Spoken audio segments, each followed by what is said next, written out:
మామిడికాయ తురుము పచ్చడి చేస్తున్నాను. 2 మామిడికాయలు ఇలా చెక్కు తీసేసుకొని ఆరబెట్టుకోవాలి. పెద్ద హోల్స్ ఉన్న గ్రేటర్ ఒకటి తీసుకొని ఈ విధంగా కోరుకొని పక్కకు పెట్టుకోవాలి. నాకు ఈ గిన్నెతో 4 గిన్నెలు అయింది. ఇందులోకి అదే గిన్నెతో నేను పావు కప్పు సాల్ట్ తీసుకున్నాను, 1 కప్పు కారం తీసుకున్నా, 2 స్పూన్లు ఆవాలు, 1 స్పూన్ మెంతులు కూడా ఫ్రై చేసుకొని పెట్టుకున్నాను. కచ్చపచ్చగా దంచిన వెల్లుల్లిపాయలు ఒక 10 వేసుకున్నాను. అలాగే ఇందులోకి ఫ్రై చేసి పెట్టుకున్న ఆవాలు మెంతులు చల్లారిన తర్వాత పౌడర్ చేసుకుని అది కూడా వేసేసుకోవాలి.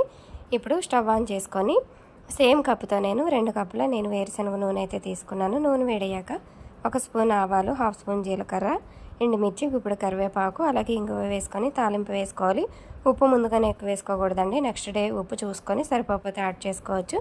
బాగా చల్లారని తాలింపుని ఈ పచ్చడిలో వేసేసుకొని ఈ పచ్చడిని ఈ విధంగా గాజు సీసాలోకి తీసుకొని పక్కన పెట్టేసుకోవాలి. లాస్ట్లో ఈ గిన్నెలో కాస్త అన్నం వేసుకొని అలా కలుపుకొని తింటే దాని టేస్టే వేరండి. ఇదే అమ్మమ్మలు నానమ్మలు పెడితే ఇంకా